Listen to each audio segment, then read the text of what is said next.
Alright everyone, welcome back to another video. Last time we left off with defeat on the Danube. Basically showing the Germans' defeat on the Danube River. We're now on to Mindoro is caught by surprise. December 15th, 1944. Landing is unopposed.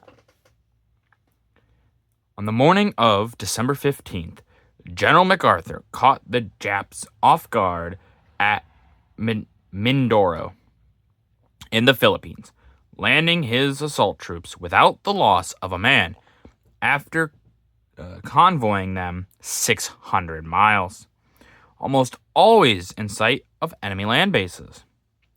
A rocket ship softens up the coastline above, you can see right here, in a 20-minute bombardment which preceded the landings.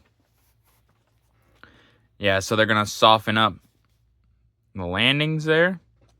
And yeah, so it's a big deal, really, because if they can get on these islands without the Japanese even knowing, where else could they get without the Japanese knowing?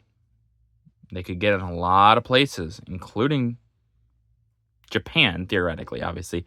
The likelihood of that is very unlikely, but if they could do it here, why couldn't they do it there? Crash landing at Mindoro. December 1944.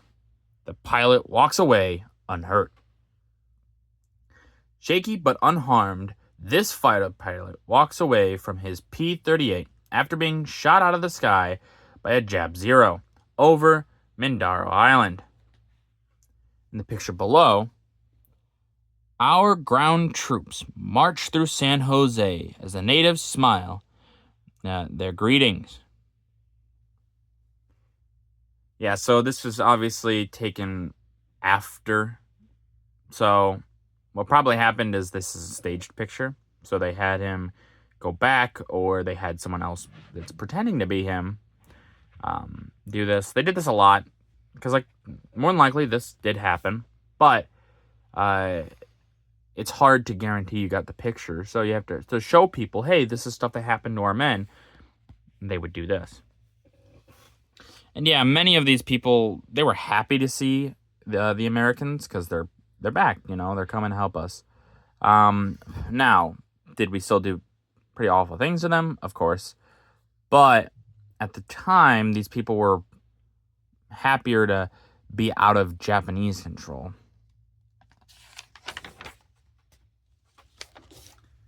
Jap bombers fire an LST at Mindoro. December 15th, 1944. The crew is rescued. Flame and smoke billow from an LST after a hit by a Jap bomb. But the crew scrambled aboard. Right here, this is what they're talking about. Another ship after being snatched from the red-hot deck of the stricken vessel. A destroyer pours water into the burning LST, while a gun of another rescue vessel looms in the foreground of the picture.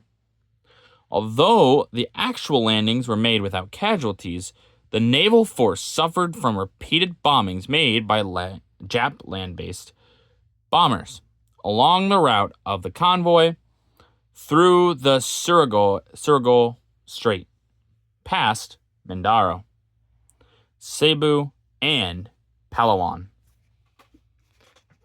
Yeah, so these guys really lucky. They're getting hit, getting some direct hits on them. It's pretty dangerous. That hull was probably blisteringly hot. That's why you can see they're getting off as fast as they can, because they need to get to that safety of the other ship that picked them up. And yeah, they're going to pump as much water as they can to try to potentially save the burning wreck. The U.S. Navy did save quite a few of their ships that were hit. Not always, obviously. It's not a guarantee that you would save it, but they tried to whenever they could. Life and death at Mindoro. December 1944. Sorry, I have to cover that up, and I didn't even realize what it was at first. the beginning and the end.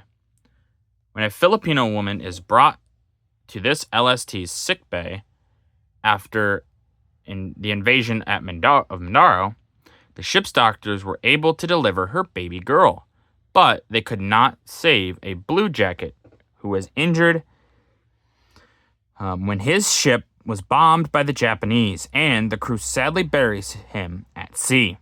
The casket was dropped with an American flag, and services held. So many of the American men in the Navy that were killed in the Pacific were put in a coffin, had the American flag draped over him, given proper services by a chaplain, and they were pushed off into the sea. Part of me, I understand why they did that. It is easier to do that than try to give them their bodies back. But as someone, as a family member of people who have served at some point, I would prefer having their body back if I could. Nazi slaves are freed. December 1944. Russians taste bread again. These Ukrainian girls, freed from forced labor under the Nazis, taste bread for the first time in many months. They were liberated from a German factory in Schermek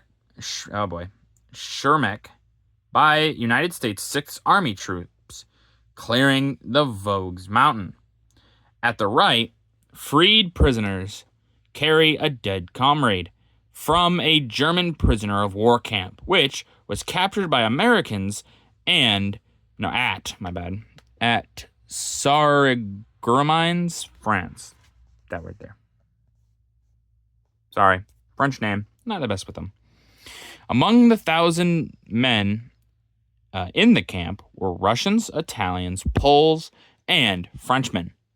Some of them had been in the hands of the Germans since the fall of Warsaw to the Nazis in 1939. Yes, they're getting to these prisoner camps. We're not quite at, I believe, the death camps or anything yet, but they're going to be soon discovered. The horrors of the war will be seen. The Nazis begin the Battle of the Bulge. December 16th, 1944. That's also right there, too. Von Rundstedt, counterattacks. On December 16th, Field Marshal von Rundstedt launched the first counteroffensive since Normandy, striking a major blow at the United States First Army front in Belgium and Luxembourg. The drive was undoubtedly the Germans' bid to turn the tide. The finest troops, planes, tanks, and paratroopers joined in the massive assault, which set our forces reeling back. Set our forces back on a front 50 miles wide and which penetrated our lines an equal distance.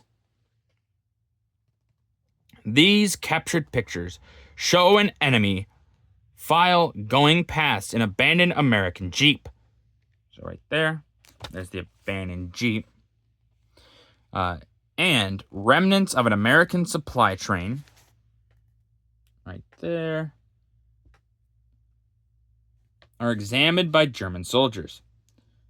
And here we can see many of the Germans attacking many things. Yeah, the Battle of the Bulge is this big effort by, kind of thought up by Hitler mostly.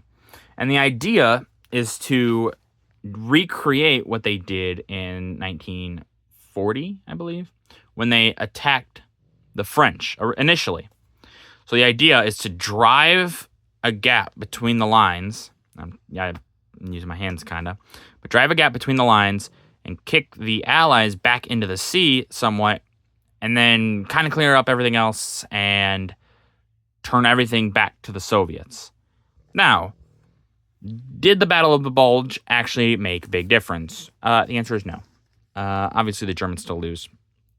It was really a waste of fine men and resources that truthfully could have been better served at defending Germany, but instead are used here as okay, well, we got to counterattack and maybe it'll do something. But instead, it doesn't do anything and just loses more men.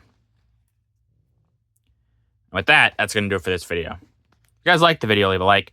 If you didn't, leave a comment. Tell me what I could improve on. I always appreciate your feedback. And as always, subscribe. It really does help out the channel. Thank you.